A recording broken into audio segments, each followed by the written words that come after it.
Hi, beautiful soul. So I'm back for another installment of the little vlog here that I started. I started a little vlog last week. I just put a random video up on YouTube and on my social media, just talking a little bit about the Black Lives Matter term, and we went into that a little bit in that last video.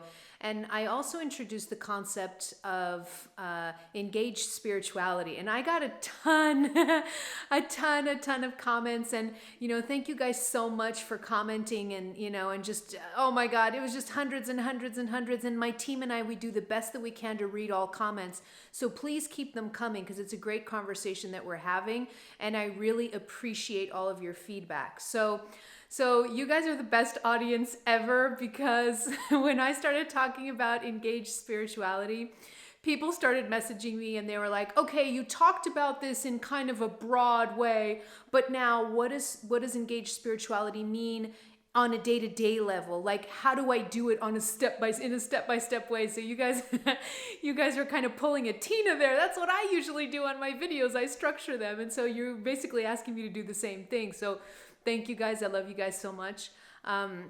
So I'm going to go into that a little bit in today's vlog. I guess you can call it a vlog. I'm going to go into that today a little bit, and just kind of start off the video by reassuring everybody. We're all, this is an incredibly difficult time to be on the planet. It's very volatile.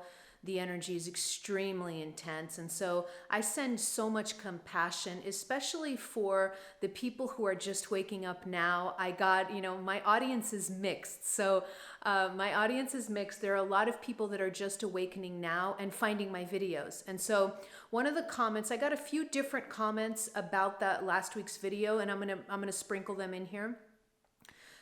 One of the comments that I got was, when I was talking about engaged spirituality, to me, engaged spirituality means going out in the world, participating in the reality, participating in the change that you want to see. And I got some comments from people saying, hey, I just woke up and the energy is so intense and I don't know how to handle this. I can't engage. What are you talking about? So I wanted to extend compassion to all of you out there who are just awakening now, and who may have felt like I was basically pushing you off of a cliff when I said go out and engage. Okay, so I wanna maybe clarify that a little bit for you, in the sense that if you're just waking up and you feel completely overwhelmed and you haven't had time to do your inner work or start doing your inner work, you're just starting on it now, and you feel totally energetically fragile, please, don't beat yourself up and say, hey, I'm going to go out there and I'm going to engage because I want to do this engaged spirituality thing. Okay, so let's start off there with the people who are new to spirituality and are new to spiritual awakening. If you're just waking up now in the middle of this craziness, then engaged spirituality for you may mean a little bit more back. Back in the sense that you may need to have more alone time. You may need to be focusing on your healing work, really focusing on your inner work, and just kind of letting the rest, letting other people do the engaged spirituality. That's totally acceptable, like that's totally fine. Don't feel bad. We're all in different phases of our journey. And so when I put out my videos, I'm kind of showing you what my path is, and giving you the examples from my path and testimonials from my path. And if it feels like it resonates for you, by all means do it. If it doesn't feel like it resonates with you, then sit back a little bit. Okay, so that's one of the comments I got after last week's video. Another comment I got was, just really asking to go into details about what engaged spirituality is and what it means right now, because it's just such incredibly intense energy right now. We all came to planet Earth right now on purpose. So we are all equipped to be here. Okay. So let's get that. Let's add this little side note. We're all equipped to be here because our souls chose to incarnate at this very time. So we're all equipped. All right. So what does engaged spirituality mean in the middle of this crazy energy, especially for empaths? I got a lot of messages from highly sensitive souls and empaths, and they were like, this engaged spirituality you're talking about, I don't know if I could do it. I'm an empath. I'm a sensitive. And so I got a lot of comments about that too. So I wanted to touch on that also because I think it's so pertinent. Guess what? Ding, ding. I don't have the video animation today, so you're just going to hear ding, ding without the little sound. My video editor isn't on this video. It's just a vlog. So the empath and the sensitive. Guess what? Ding, ding. I'm an empath and I'm a highly sensitive soul also. I'm probably what you would consider an extreme empath because I'm what's called a physical empath, meaning that I take on my body, on my actual physical body, I take on energy. And so physical empaths are on the spectrum of empaths. Physical empaths are pretty on the extreme side. So I am a very sensitive empath. And I practice engaged spirituality, okay? So I wanted to dispel this myth that you can't practice engaged spirituality if you're an empath or a sensitive soul. That couldn't be further from the truth, okay? Now, it's fair to say I'm an empath and I'm not fully in my power. I don't feel prepared to participate in engaged spirituality. That's a whole other conversation. But I just wanted to clarify this, that you being sensitive or an empath doesn't mean you can't engage with the world, okay? You can't do the whole engaged spirituality. That couldn't be further from the truth. I'm doing it, okay? So that's one thing. I wanted to get that out of the way, but I'm going to be preparing content because this is a very pertinent comment. I'm going to be preparing content for empaths, for highly sensitive souls, and how we can navigate as highly sensitive souls in these current times because everything's crazy out there, okay? So that's one other thing I wanted to talk about. Then the step-by-step. What does engaged spirituality actually look like in the real world? What does it look like? I was talking about fairy dust spirituality in my last video, and I was saying that fairy dust spirituality really is a form of escapism. And, I gave the example on my social media. If you don't follow me on my Instagram, go follow me on Instagram because there's a lot of conversations happening on Instagram that are not happening on YouTube, okay? So if you're watching this video not on Instagram, if you're on another platform, head over to my Instagram. It's probably the platform that I use the most aside from YouTube. So I was having a lot of conversations on Instagram about this whole thing of fairy dust spirituality and how it was a form of escapism. And people just kept asking me, okay, so I'm starting to get it. All right, no escaping, no bypassing. Let's not bypass, but what does engaged spirituality then look like in the middle of this chaos? All right, so I'm shooting this video. In the aftermath of the George Floyd shooting in the United States and all of the protests that's happening there, okay? So what does engaged spirituality look like when the energy is particularly volatile?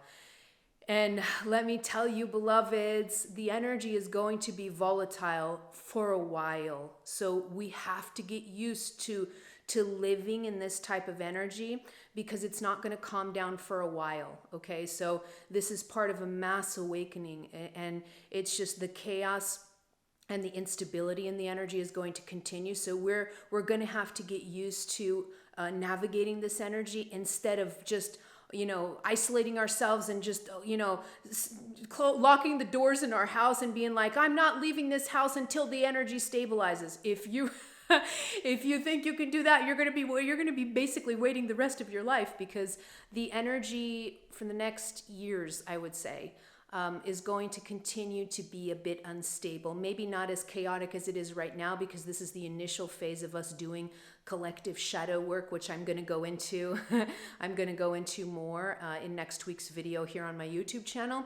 But we're in just the throes of this huge collective shadow purge.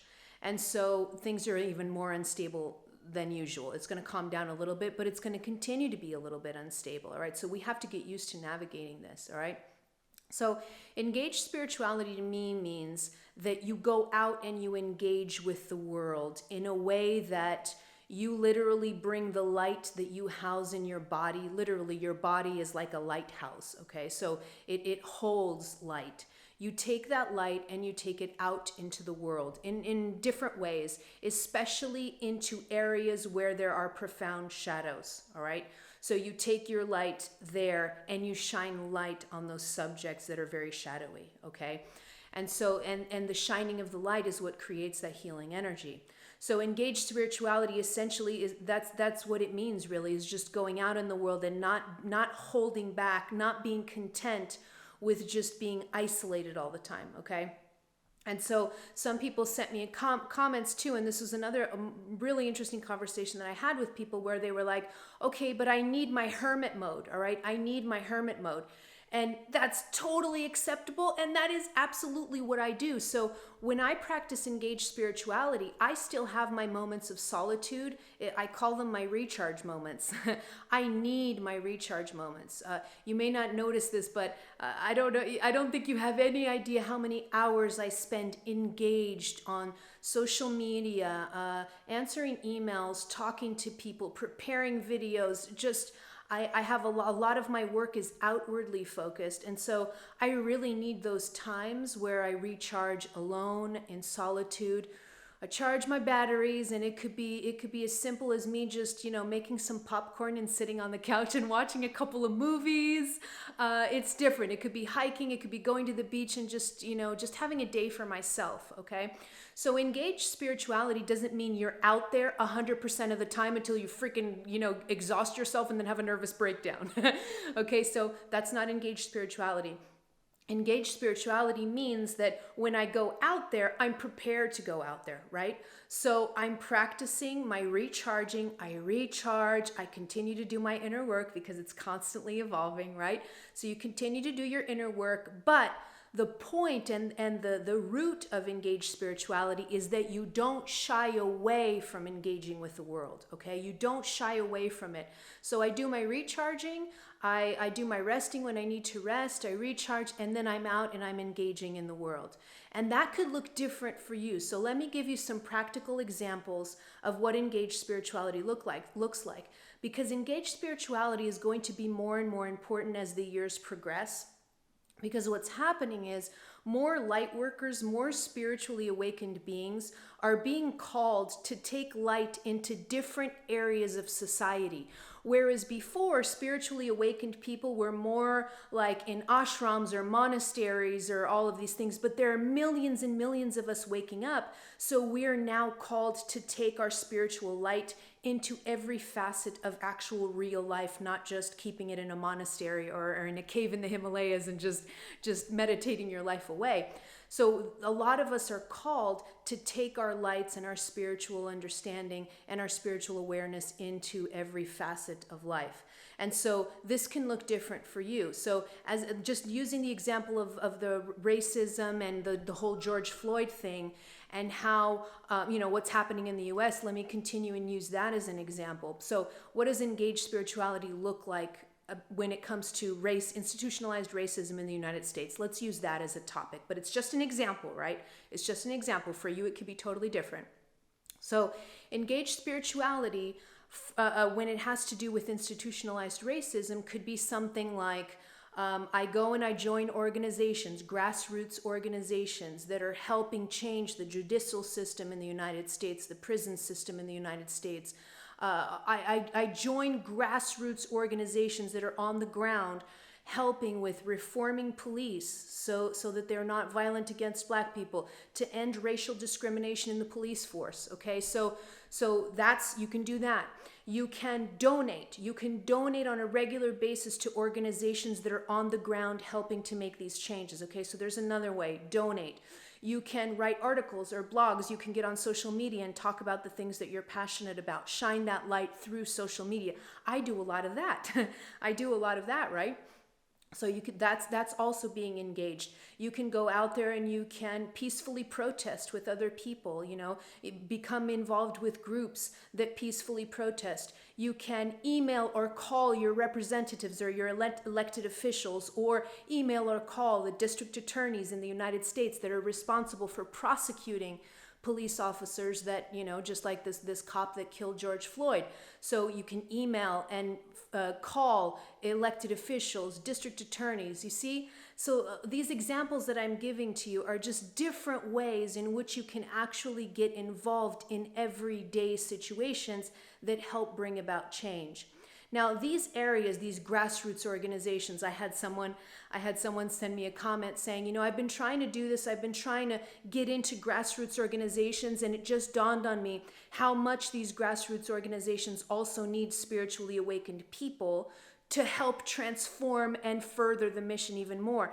And that's totally true. I love that. I loved that comment. Yes, the more that spiritually awakened people get into different areas of society, the faster it transforms, and the more that we help others awaken also, okay?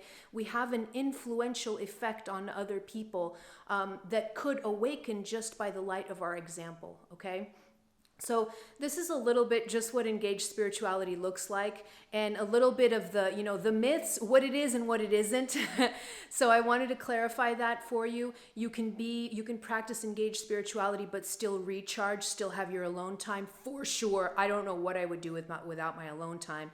But then when your batteries are recharged, you're not afraid of going out there with your light. You're not afraid of engaging with the world. You're not afraid in participating in the change, actively participating in the change that you want to see on the planet.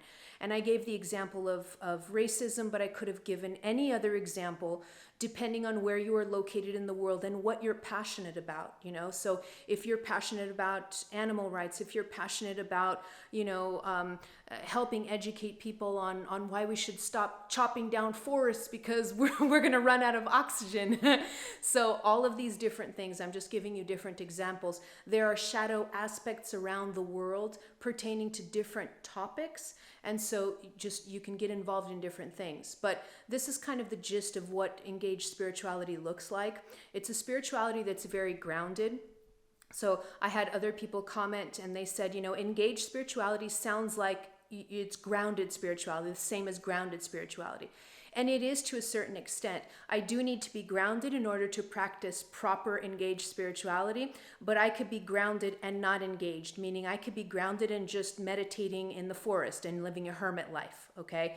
So yes, engaged spirituality, it's best if you're grounded when you're doing this, otherwise you're going to get lost, okay? You don't want to get lost in the situations that you're involved in, okay? You don't want to get lost in the drama, you don't want to get lost in the pain. So you have to have enough energy strength to be able to enter a shadow aspect, shine light on it, and keep your light shining bright. Don't dim it, okay? And that takes practice. I can't tell you how to do that. It takes practice. You have to actually start doing it, and then, you know, you start learning, oh, wait a minute, I dimmed my light. Okay, I'm going to bring it back up again.